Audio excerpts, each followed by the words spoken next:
Good evening, Everett residents. Welcome to the October 18th Parks and Quality of Life Council Committee meeting. Today is October 18th. We're here in Everett City Council chambers, and we have an exciting discussion for tonight. My two favorite things, trees and shopping. So looking forward to chatting more about it. First, there's some exciting news about some tree canopy equity work that's coming to the city and some grant funding for it. And so we have some folks from our parks team to share more about the opportunity, and then hopefully having a discussion about, especially with our two council members that represent the south end of the city, that can share some more ideas on ways that we can equitably distribute our tree canopy in the city. So if you want to take it away, that'd be great. Hi there, my name is Kimberly Moore. I'm the Assistant Parks Director, and I'm here with an update on Everett's tree canopy and, of course, our efforts to improve it. I'm here today with Linda Leishall. Linda is the Executive Director of the Snohomish Conservation District, and she'll update you a little bit in a few minutes about the grant opportunity that you previously mentioned. So Everett's tree data goes back into about the 1990s, and we have always had a very enthusiastic park board and tree committee. For many years, we've reported out on tree plantings, tree maintenance, tree removals to the park board. And as technology has improved, the mapping of our tree canopy has become easier to access, and we started to make that part of our Parks, Recreation, and Open Space Plan during the 2022 update. That work was performed by Forterra using iTree data from 2017. And some of the big takeaways from the report that came out with the PROS plan is that Everett has a 25% tree canopy. That's compared to 20% in Tacoma, 27% for all of Snohomish County, and 28% in Seattle. The national average is 33.6%, so we feel like we have some work to do to improve that. And of that 25% tree canopy, city-owned land comprises only 4.33% of that. So even if we planted all of our city-owned properties in the city with trees, we would only increase our tree canopy by about 1%. So it becomes imperative that we find ways to plant trees on private property, and that's where our work with the Snohomish Conservation District comes in and is so pivotal in this partnership. So also in that report, by district, we received our tree canopy percentage, and we were pretty startled. District 1 has only 9% tree canopy. Yeah, and we believe that's mostly because it houses most of the downtown area, of course. So we need to get creative as we improve roads and create more spaces for trees, as well as finding other appropriate planting areas in District 1. The next lowest district is District 5 at 23%. District 4 has 24%. District 2 has 27%. And District 3 has the most at 40%. Some of the action steps that came out of the PROS plan and the tree canopy work that we did is, of course, prioritizing maintenance and care of our existing trees. Investing in tree care and enhancement projects in the district that have the lowest canopy, providing incentives and programs to support tree planting on private property, setting citywide tree canopy goals that are realistic for the city based on land use and resources, which is really challenging because we also need affordable housing in the city, and so it becomes kind of a balancing act. One of our goals is to develop a citywide urban forest management plan. And then one of our goals was also to conduct tree canopy for the city managed trees and input that into a tree maintenance software that we would then be able to better plan for maintenance of our existing canopy. So that's just kind of what came out of the 2022 PROS plan and some action steps that we wanted to take. So then in 2022, we had this cool opportunity with the Department of Natural Resources. We got a $40,000 grant that helped us meet one of those goals, which is to continue our inventory of park trees. Paul, you've heard all about this, so this is a repeat for you. But we also were able to purchase Tree Keeper software, which helps us not only to input our data on parks trees in particular, but also to communicate that with the public. So it has public access online that people can look and see what types of trees we have. We also received a report of the inventory data that they did for us. And so I just wanted to share with you guys some cool information about the tree data that we do have. We have in our inventory now 5,400 trees. The most common park tree is Douglas fir. It makes up about 20% of our counted inventory. Western red cedar was second at 16%. Red alder was third at 13%. They were able to count 53 different species types within our parks. And then some other data that they collected was the number of stems on the tree, the diameter of the tree at breast height, any defects on the tree, the condition rating of the tree, and then they also gave us recommended maintenance. And then that was inputted into our tree keeper software, and we can now prioritize what maintenance need to happen first. So that was a big check mark on our list of to-dos from the PROS plan. And then over the last 2 years, we also partnered with the Delta Neighborhood Group, the League of Women Voters, Snohomish Conservation District, and the Nature Conservancy to plant trees in the Delta neighborhood. 45 trees were planted in January of 2022. And 15 more are scheduled to be planted in the next month or two, which we're really excited about, and that's going to be in Jackson Park. So in 2023, a grant opportunity was introduced by the USDA and the U.S. Forest Service as using dollars from the Inflation Recovery Act. The city partnered with Snohomish Conservation District, the city of Marysville, Tulalip tribes, and we asked for $2.4 million to plant trees in our climate and environmental justice census blocks. The grant was fully funded and awarded. For Everett, this adds 1.5. Can you repeat that, please? The grant was fully funded at $2.4 million, which, you know, I give all the credit to the Snohomish Conservation District. It was a big lift for them. But what it means for Everett is we get to add 1.5 positions in parks that is funded for 5 years. That's wages and benefits. And that's going to support tree planting and community engagement efforts in those 7 census blocks, 2 of which are up north in the Delta and 5 of which are in districts 4 and 5, I believe. So that's just a quick update on our progress over the last couple of years with the tree canopy.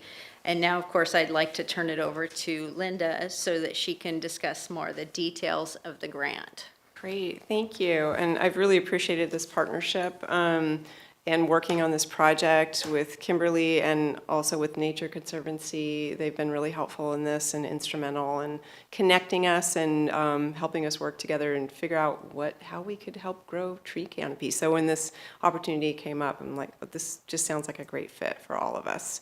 So I have a package here of information I'll share with you. And the front page just is mapping out these areas that are the climate and economic justice screening areas that have been identified. And this is a tool that was developed by the federal government to identify areas of need, really, where we can increase tree equity. And so this grant, in the application, we committed to working 100% in underrepresented areas in Everett, Marysville, and Tulalip. And so that was, I think, just a really nice way to shape this project, really to increase tree equity. So our goals on this are to plant a lot more trees, 15,000, and probably about at least 7,000 of those in Everett, and to really improve the quality of life in these underserved neighborhoods by adding a lot more of the green infrastructure and making these communities more pleasant to walk in, more livable, Some of these areas will also have food forests, so we'll be selecting a handful to also plant a food forest in. So I'm looking forward to that. This will also help to increase climate resilience, and we will be looking at drought resilient trees. So we'll be coming up with a species list that's drought resilient and working with the Parks Department to refine that list. We'll be doing community meetings with each of the communities and having them engaged in the selection of the trees, the locations of where they're going to be planted, and also in the planting days. So we'll have planting days too, and those will usually be in the fall, just because it's better for the trees. The trees will survive better, so most likely October timeframe. Every year we'll plant some trees. We'll also be really enhancing public awareness, so having forums and in both community meetings and some public media around what we're doing and why this is important.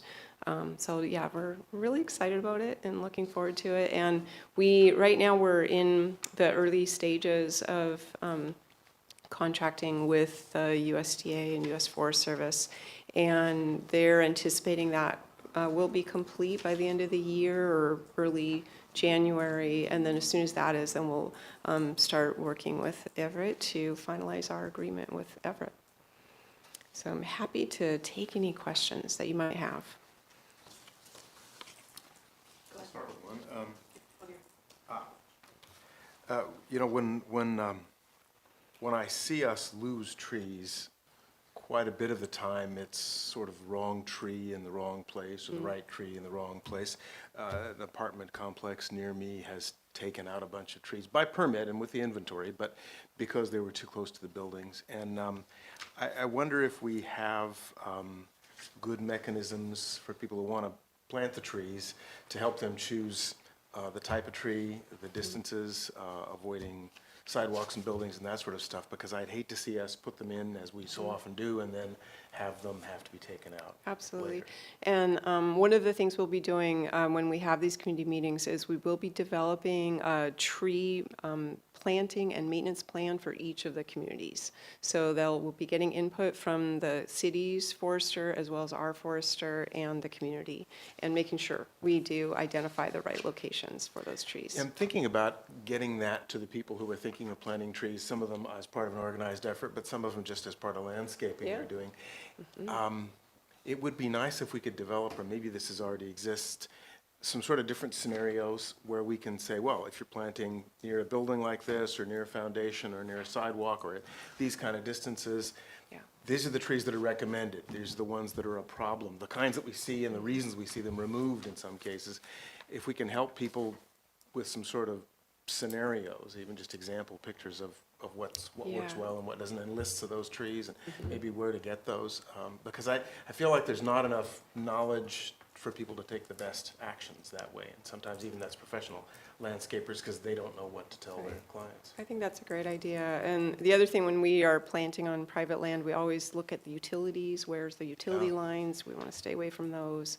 So I think that's a great idea. There are just so many considerations. There's kind of a known family of reasons like that why people end up taking the trees out, and oftentimes that's 5-10 years later when the tree is starting to get pretty good sized and pretty healthy, and unfortunately that's now no longer right. So I feel like there's a lack of understanding. Certainly there is for me in terms of what I should do and where. Yeah.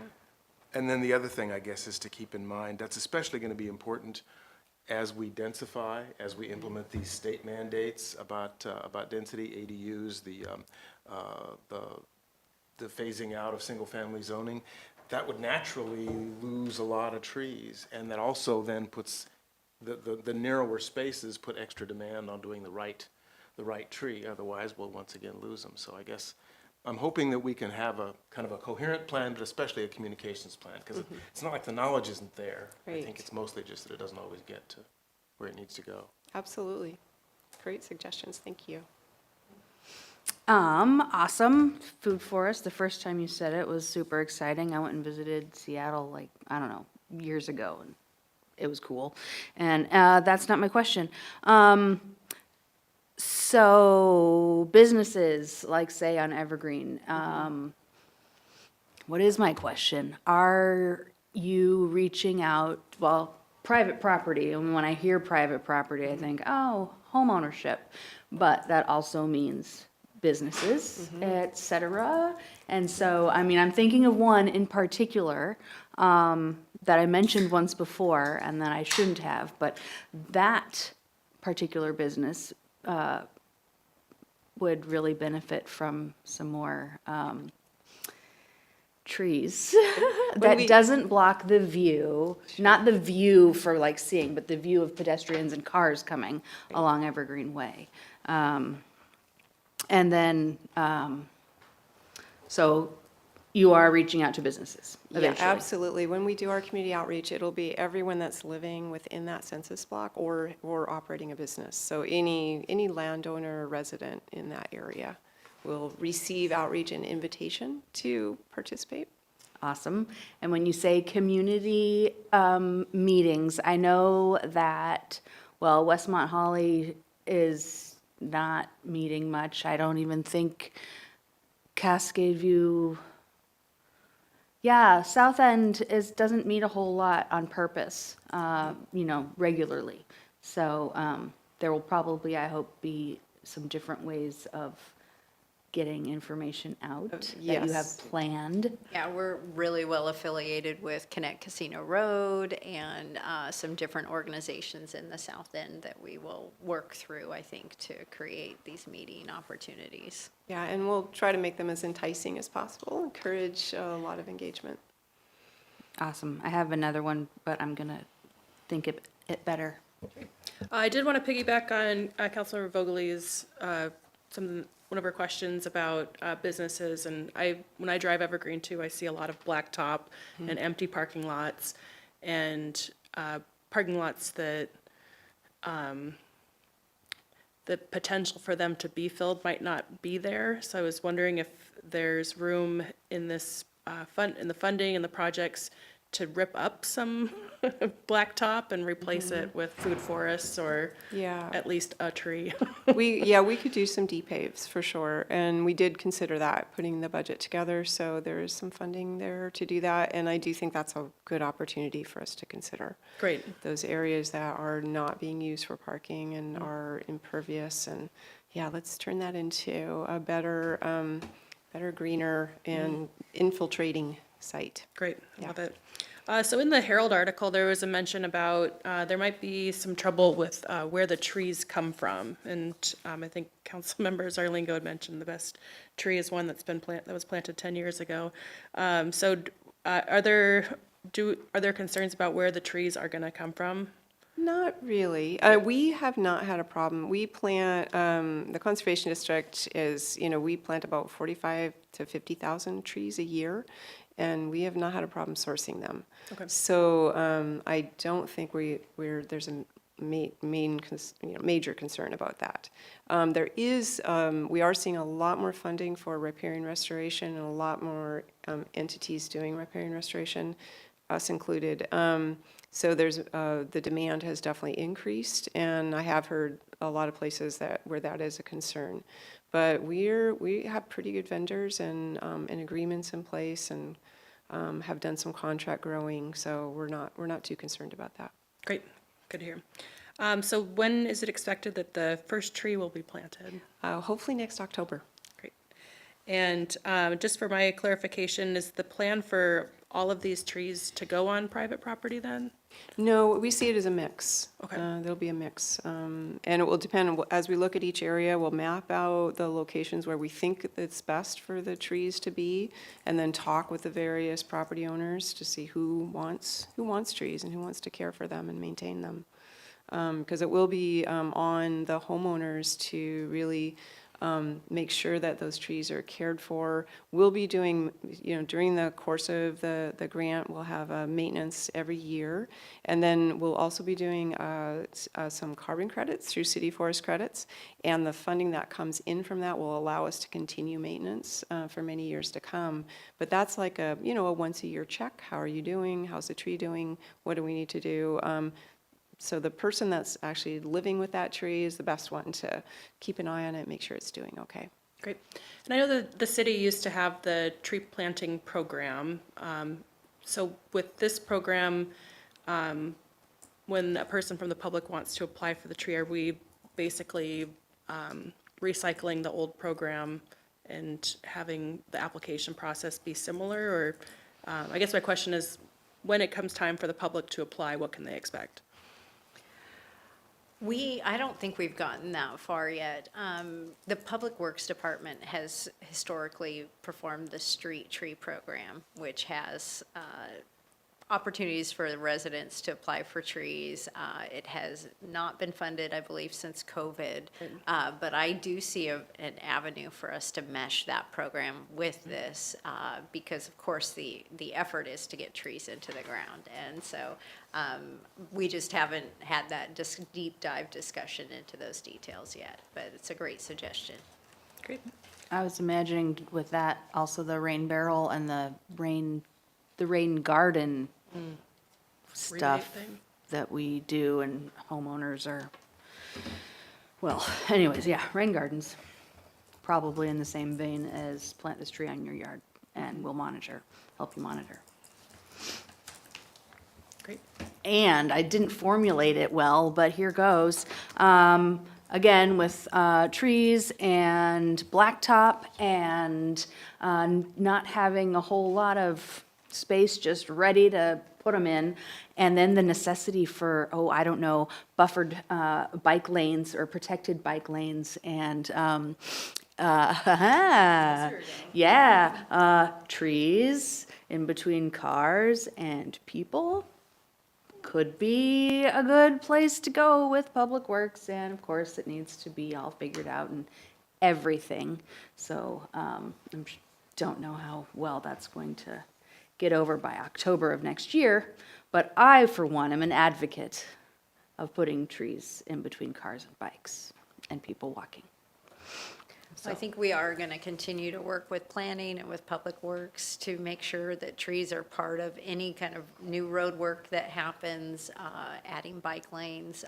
We've been active in a project that they're doing on California Avenue. And so, yes, we are all about planting more trees, whether it's through this grant program or after. This is going to take time in order to get our canopy up to, if we wanted to get to 40% from 25%, we have to plant 215,000 trees. So this is going to be something we're going to be doing over the next 30 to 50 years, likely, well beyond all of us. Of course, number and coverage is one thing. It's not the only thing. In some of these cases, Councilmember Ryan was talking about some of these paved areas. You mentioned deep paving. In terms of impact and getting people enthusiastic about this and seeing that impact, those deep paving opportunities are particularly intriguing, because those will be trees where there aren't currently trees. So for landowners who are willing to do that, and especially here in the Northwest, for the most part, once you get these trees going, they tend to take care of themselves and grow pretty well, and you get the infiltration you were talking about. So I guess in terms of near-term things and building some momentum, I would be especially interested in that. If there was some sort of a kind of a general form or formula where we could say, hey, this looks like a good spot, approach a landowner, this is the agreement, this is the plan, and that momentum can help generate enthusiasm for other stuff. And those trees have a bigger visual impact than adding smaller trees or a larger number somewhere else. Right. The nice thing too about this is it is a 5-year program, so we can start off with those and generate interest, and then maybe year 3 or 4 we get into the public right-of-way areas. So. Yeah, you're more likely in that case for people who see something like that to say, well, I want to do that too, or let's do more of that because it's working. Yeah. And then who's going to clean up those leaves? Right? So there is that issue. That's because they're not all going to be evergreen rather than deciduous. I learned something in 4th grade. I'm just bringing it up because if there are trees in between cars and pedestrians, then getting the street sweeper on the pedestrian side might be a little bit tricky. Yeah. Right tree, right place. There you go. Absolutely. Great. I just have one last comment since we're here. So I think, also piggybacking on Councilor Vogel's suggestion, I do think about how great the Rucker Renewal Project was with putting the street trees down the middle of the road. And I think of stretches like Colby specifically from 41st all the way to downtown, and how it's technically as many lanes wide as Rucker is, and how great that would be if the center turn lane was instead trees or something along those lines, because I don't think it doesn't carry that much traffic, so. So yeah, if there's pavement that can be depaved, streets would be a great place to start. Yeah, definitely. Great. And that was perfect timing, Yorick, to show up. Very well done. Great. Any last questions? One last comment. Great. I was kind of surprised that I was in a tree desert type thing, not tree desert, because I'm not in a tree desert. But whatever it is, I was surprised to see, because I see trees all the time. I don't know. So I'm glad that visually I didn't notice, and statistically, you figured it out. Thank you all. Great. Thank you. Appreciate it. Thank you. Looking forward to the first groundbreaking. Great. Next on our agenda, we have the next discussion in a series of discussions about ways that we can revitalize downtown and hopefully fill in some vacancies and whatnot. So York is here from our planning department to share more about downtown zoning codes and all sorts of fun, exciting stuff. So York, if you could please introduce yourself and share all sorts of great things. Glad to hear from you. Good late afternoon. Yorick Stevens Wajda, Planning Director. And yeah, so I've heard little bits about this topic here and there, and there's a couple different angles that we can talk about. There are some limitations on ground floor uses within downtown. There is activation and the different efforts that our economic development folks and placemaking folks do to increase the attractiveness of downtown at the ground floor. The work that Downtown Everett Association similarly does to increase the attractiveness. And then I guess those are the main angles, I think. Wait. Wasn't that just one?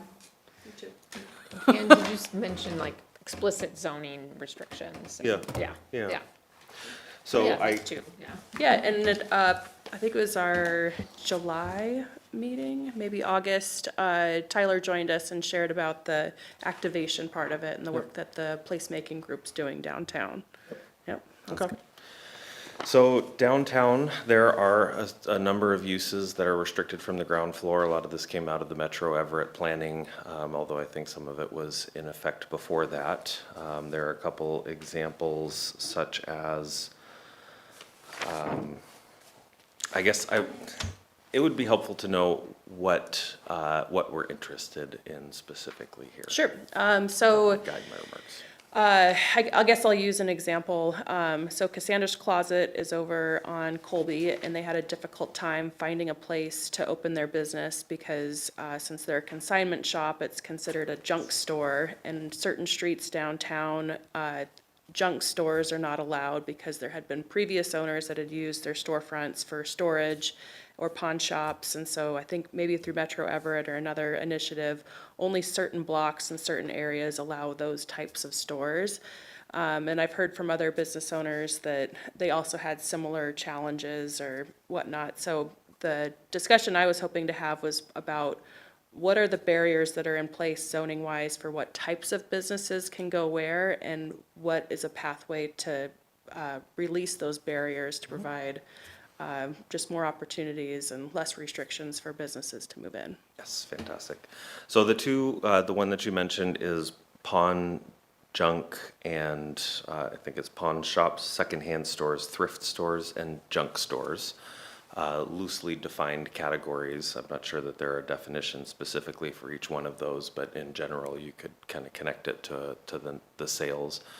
Cassandra's Closet, I believe the way that we were able to work with that, and clinics. So the two, I think, that are probably the biggest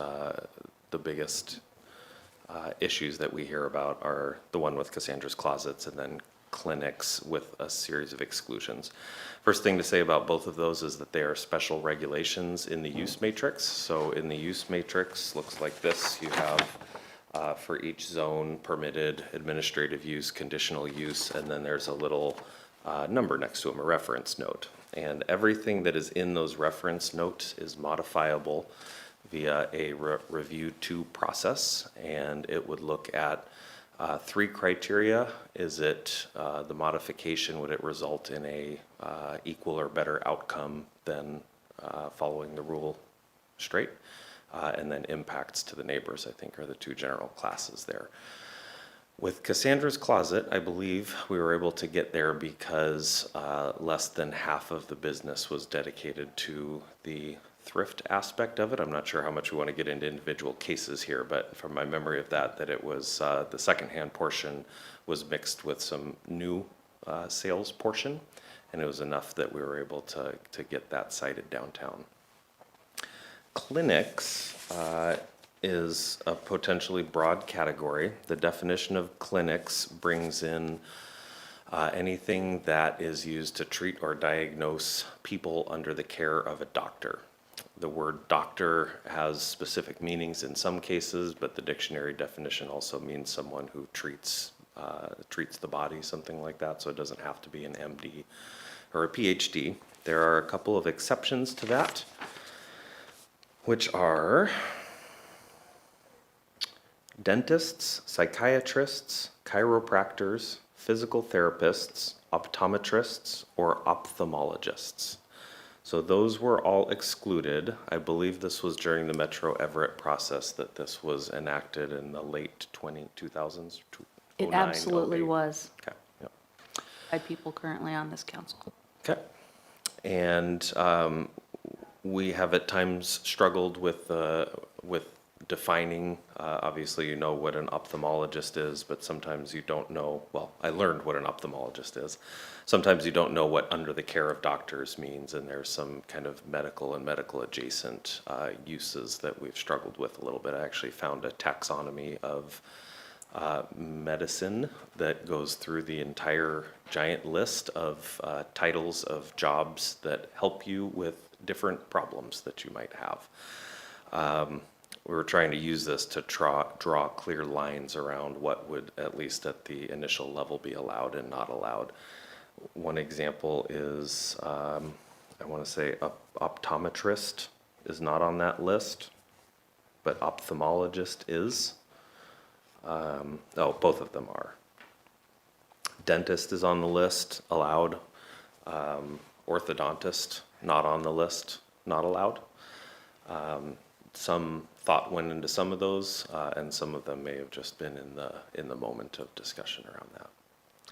These are prohibited in Metro Everett on TOD or pedestrian streets. We have a street classification scheme in the city that has TOD, pedestrian, and connector streets, and street designations tie to the use matrix for things like this, and then they also tie to things like sidewalk standards. When you build a new building, different of those streets have different widths of sidewalks and furniture zones and clear zones and all of that.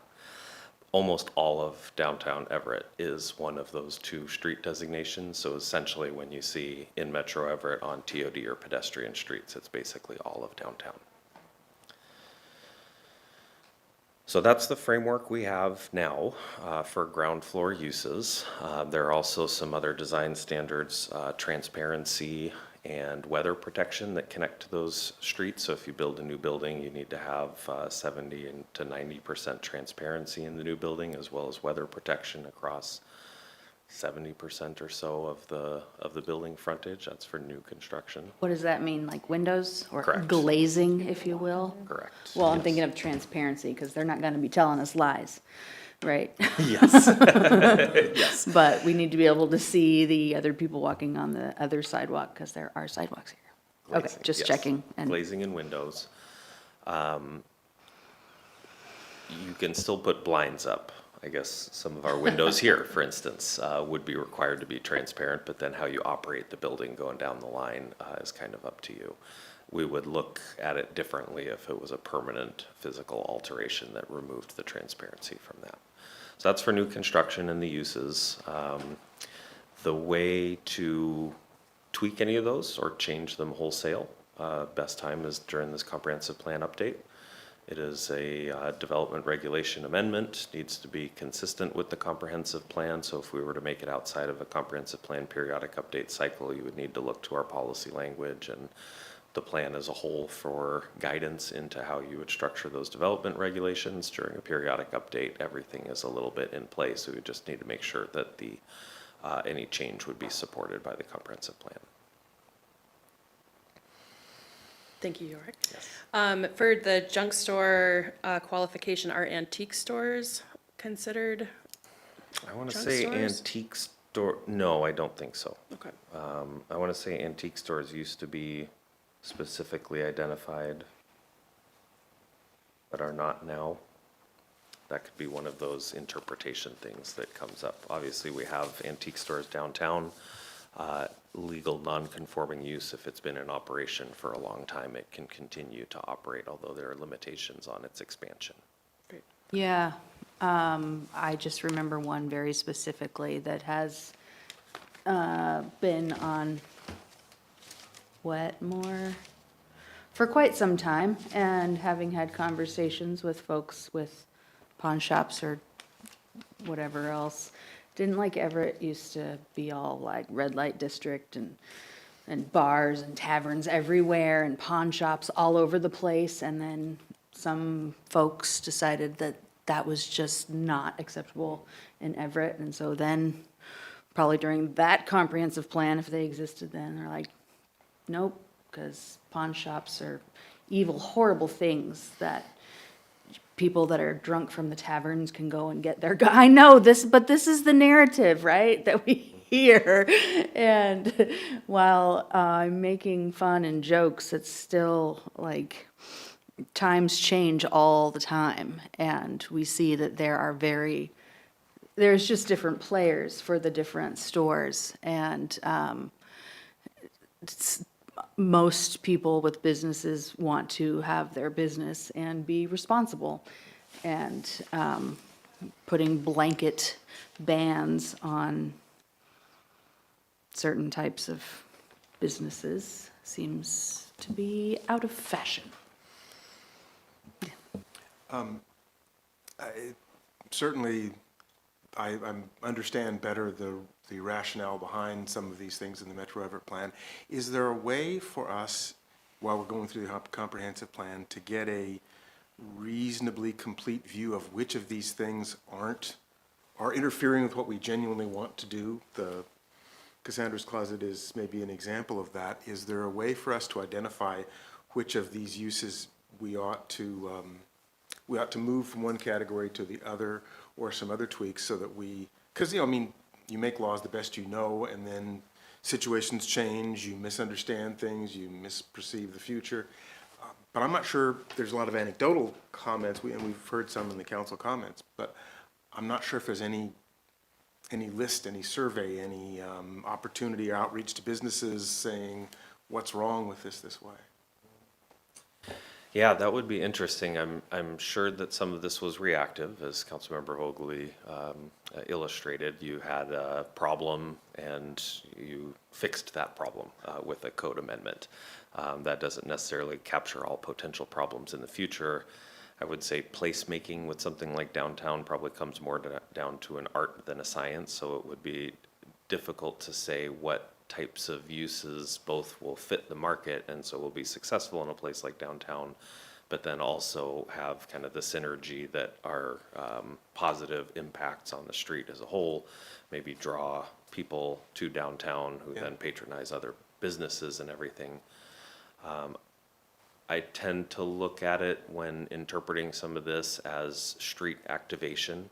So both with the transparency and the uses, it's the types of things that are interesting when you're walking by, the types of things that bring customers that would then go to a neighboring business or something like that.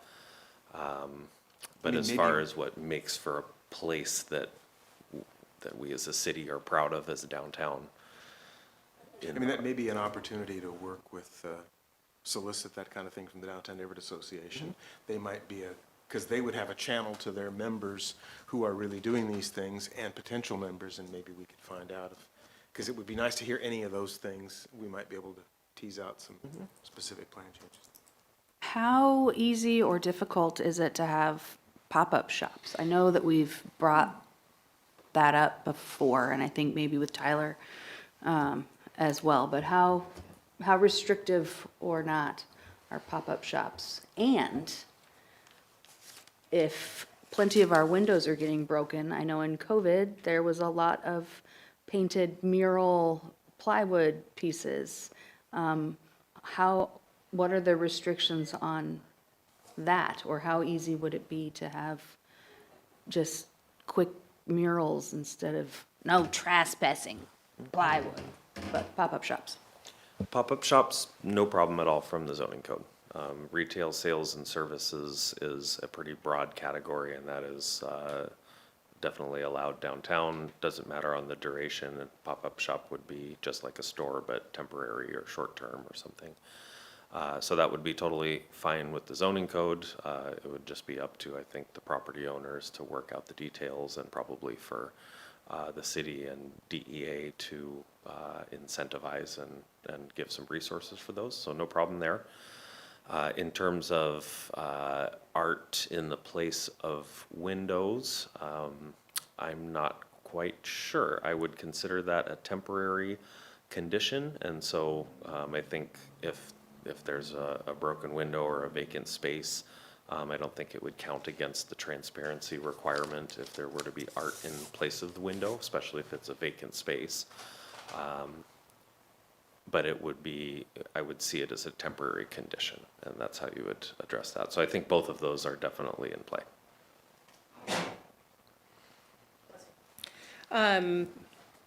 So I would love to see more stores like Cassandra's Closet. It's great. They have a great vibe, really great window displays. I'd love to see some children's consignment stores with their, especially this time of year, they have like cute little kids' costumes in the windows and wagons, and it's just really adorable. So I'd love to see more of those types of stores, and I learned from Cassandra that consignment's different from pawn, because when you consign, you get store credit instead of getting handed cash. So I'm curious if there's a way. I do not want to see pawn shops downtown. They're predatory. They're basically a money tree. So I wouldn't want to see that type of a predatory business downtown. So is there a way to delineate lifting restrictions on places like consignment stores, but still, to Councilor Zarlingo's point, still restricting certain types of businesses that might not bring the types of business we would like to see downtown? Yes, I'll read the definition that we have of pawn shop, and then I'll read the definition of junk store, and I think that can inform what types of lines that we can draw around these different uses. Pawn shop means an establishment that engages in whole or in part in the business of loaning money on the security of pledges of personal property, or deposits or conditional sales of personal property, or the purchase or sale of personal property. Junk store means a retail store that sells previously used merchandise or goods, the majority of which, 1, have not been maintained, repaired, restored, or reconditioned to a functional condition, or 2, consist of salvaged or disassembled parts of merchandise, equipment, or objects no longer in their original assembled configuration. Excludes, so we have different definitions for secondhand stores, pawn shops, thrift stores, and artwork made from recycled. I was gonna mention that, because that sounds like an art store. Yes. Yes. And then the planning director is authorized to maintain a list of stores that qualify as junk stores. I'm not aware that we have one of those, I don't think, or how we would do yeah, that. I don't think we have those. I'm not sure I know of any of those anymore around. I mean, maybe years ago, but I think that one's obsolete. A list or a store? A store like that. Because this is stuff that's non-functional and in parts, and Yeah, I was Big thinking doors. about the Habitat for Humanity store. It's see. functional, but it's Yeah. disassembled. It's not That's in the also same- not downtown. Yeah, but as an example, at Yeah. least, you know, and. Well, what yeah, about but then that the might be secondhand. Yeah. It's hard, but red and white store next to the tattoo shop near Grand? I can't remember the name of it, but and various other stores that have partitioned areas where individual people or businesses sell their wares within one. Like all the antique shops in downtown Snohomish, a lot of them have that where it's like this little cubby Yeah. is kind of this one vendor who's So got is- their stuff displayed, and then the next one is somebody Yes. else, yeah. Is more that in the code? Is that type of establishment a junk store or a secondhand store, I consignment think. shop or, I don't even know. And I don't know if we need to figure that out right now because they're allowed and they're here and they're doing business and it's great. And I We got a bunch were- of cool records. We were really into these definitions some time ago. Second-hand store means retail sales of previously used merchandise, the majority of which is not donated, such as clothing, furniture, appliance, household goods, So that and would be a merchandise not considered to be antique, that is vendor in mall. good repair or has been restored or reconditioned to a clean and usable location. So that's how, That's most of what we've got. If we've Condition. got that in antiques. right.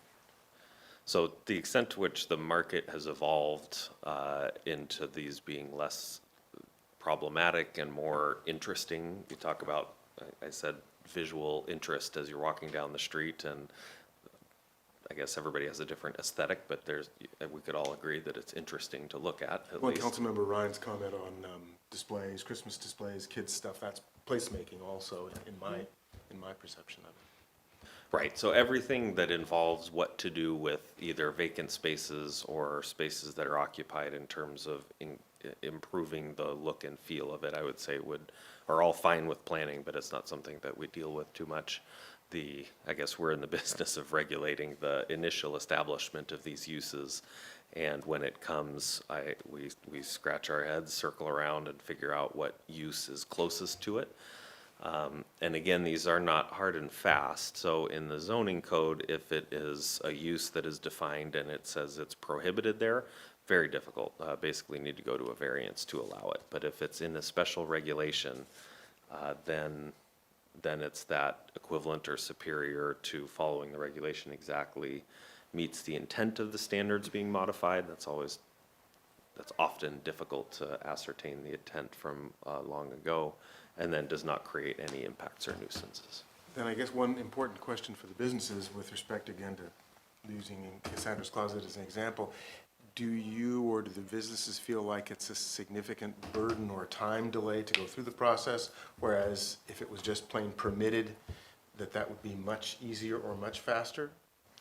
Yeah, I don't think I don't think on paper it's a very long, difficult, or expensive process, but it surely is mentally. For one, it's uncertainty, and then it would probably head off a lot of potential businesses before they even got there, because That's what I'd like to not many folks would know that regulation can be modified, but that one cannot, and so they would see, and we've definitely heard this, well, I looked, it says I'm not allowed here, I guess I'll go look in another part of town or another city. So more of a reason to look at this stuff with the comprehensive plan update then. Yeah. So and that's a difficult task for us. I like the idea of consulting with DEA, or I would love some advice on how to go about reconsidering some of these restrictions downtown for the current state of affairs and everything. Conversations to have. Ultimately, it's going to be the decision of the council, but we'll be tasked with bringing some information to support that, and probably a recommendation to kick it off too. It does make it easier Yes. to get recommended from the other side. We do still have the the comprehensive plan, economic development strategy update on your pending items, but I know, the whole comprehensive plan has lots of chapters. They've been working through those, and I am sure they're not ready to come brief you on that, but that might be kind of a good next step. Like, that's really that overall picture of economic development throughout the city, and this can be part of that. It might be a place to pull in, we'd have some of the economic development folks too at the table, because they're working with planning, so. And Dan is coming to those meetings with planning to talk about the economic development in the comprehensive plan too, so. And we also have Downtown Everett Association Yeah. on the list of future topics to share the results from the survey that they put about what types of businesses people would like to see Right. downtown, so Yeah. that seems like it's coming together pretty nice. There's one more angle to this, which is residential on the ground floor. Yeah. It's only a small portion of downtown, so I'm sorry I didn't bring a map, but you can see this is the street designations map, and for anybody who's watching, you can get to this on the Everett Map Gallery street designations. So red is pedestrian, purple is TOD, transit-oriented development, and then red is pedestrian, green is connector. I'm not sure what blue Blue. is. What is blue? Blue is mostly outside of downtown. Anyways, purple, transit-oriented development. Do you know what it is? No, No. but the legend's in my top. If you Oh, want good. to Oh, thank you. Just saw a hint of it, yeah. Residential mixed-use corridor. Okay. Don't run across that one very often. So transit-oriented development, TOD streets, the purple. So near here, Pacific, and one block off on either side, restricts residential on the ground floor to no more than 25% of the street frontage of the block. So if you have the whole block from Pacific to 30 Well, to Wall, or 34th? second. Second, thank you. Only 25% of that can be residential.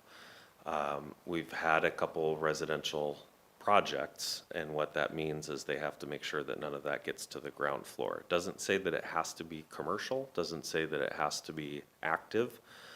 So in fact, we wind up in a couple of these with parking garages and concrete walls instead. I don't know that they would have, I tried to offer for one of these a modification. I said, this is a special regulation, it can be modified. Can we please wrap this with townhouses or something on the ground level? And I don't think that I was successful with that, but that's one where they started with what they saw as the rules. Maybe it would have gone a different path if it was different. And then we also have a couple where it has been built with ground floor retail, and it's on the other side of Pacific, so a lot less foot traffic, and that retail hasn't been successful, and so they were petitioning to turn that back into residential. Big evolving issue with retail and commercial real estate and everything.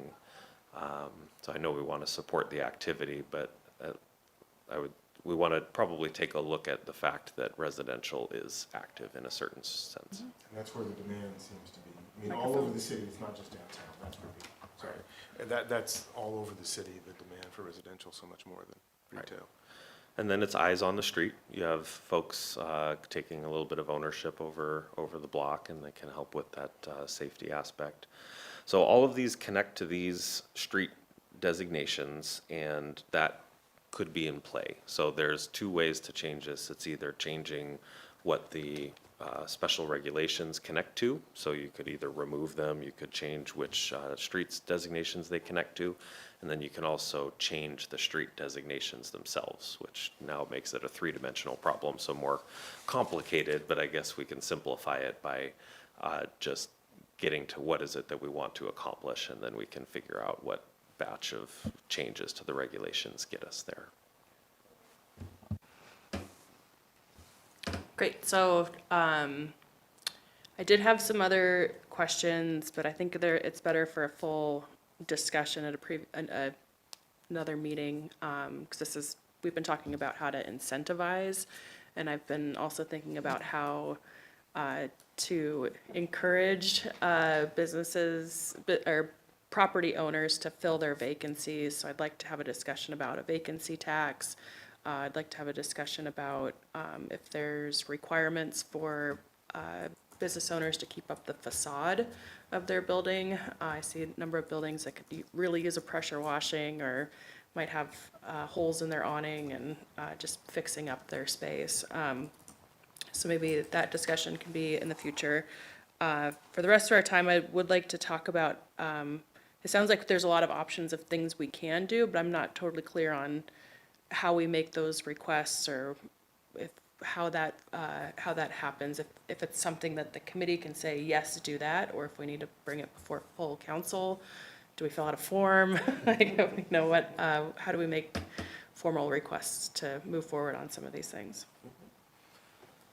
I think among the council, you have a process, and I don't know all the parameters of that, but neither. it's a movement in a second, and then the city attorney gets Yeah. involved and some things like that. But I'll say that we will be having workshops with you Yeah. on different topics over the course of the comprehensive plan update. So if there are things that you know and that there's enough council support for us to do the work to bring you the proposal a little bit more fleshed out, it would be great to know that in any venue as soon as possible. Because we'll work it into the update. Otherwise, we will come to the council with a regular series of briefings on topics. We're going over that with the planning commission right now. They did very briefly touched on land use last night, 2 weeks ago, touched on the housing element, and Becky, our long-range planning manager, has been walking through kind of the basics of each one, not so much soliciting feedback as educating them on the policy framework. So we'll do a similar set of things like that, and obviously when we're talking about land use, and either we package it as land use or we package something specifically on downtown, that would be the time to let us know. But if you have ideas, proposals, then let us know, and I guess the more council support in terms of it being a fruitful endeavor would be better, but you have defined parameters, I know, within your council too. So if you have like 2 things right now to put on his bullet list, say it, and I'll be. Children's consignment. The lifting restrictions for clinics and for, but keeping it, and then for the businesses that we talked about, keeping the restriction in place for pawn shops, I'm fine with that, but lifting the other ones, I think would be a good idea. That was really interesting about the residential frontage. I think, with the growth plans, like we need more housing and we need more transit-oriented development and density downtown. And I think of how cute Library Place Apartments is with their little brownstone steps and front doors. And to revitalize downtown, we need people downtown. So to have barriers in place that only a certain number of folks downtown, I think lifting that restriction would be helpful to have more people, to create more demand, to have more businesses, and just help snowball that effort. So I think that was a really interesting point. I really appreciate you bringing it up. And I think anybody would rather have residential doors lining a street than a concrete wall or a parking garage. So What if that concrete wall is painted like doors and forests? Haha. It'd still be pretty, but real people coming out of the walls, not like Harry Potter. Okay. I'm not sure if saying that out loud's enough, or if we need Well, consensus, or. Would hope that that's enough for planning to take note that at least 2 people are interested. So when those conversations occur with your team, you have it in your head, and then it might come out as your very own idea. Absolutely. Yeah, I think, Yeah. I mean, that's how it works. These are similar conversations that we're having, and I think knowing that there's interest on the council for those helps focus our conversations, and ultimately we'll be bringing options and discussion before we even bring a recommendation. Yeah, I mean, from my slightly now outside perspective on their efforts, a lot of the focus on the economic development element in the comprehensive plan has been around just the growth target. So more jobs, where are they gonna go? Do we have the zoning in place to allow that? And it's a lot squishier than it is for housing. There's like a lot of historic land use, that's the bread and butter, but then what is this economic, how do we meet job growth targets?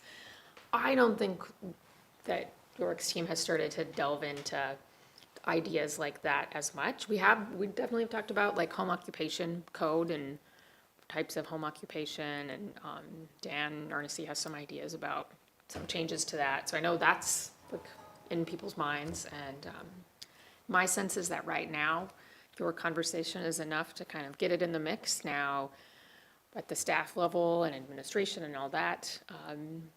We'll see if if, you know, maybe some elements will kind of be like, yeah, we are down with it and it's good direction, and you'll see it in a proposal, and maybe something else we'll want to revisit again. And it's not, I would say this is not a thing where I would expect you to like go to the council meeting and make a motion and get a second and ask legal to research it, because it doesn't, I mean, you could, but it doesn't feel like that makes sense. So I think we've heard, and the planning staff can reflect on that. And I don't know when they're starting to come to council on the comp plan kind of briefing stuff, but I think we're still a few months out.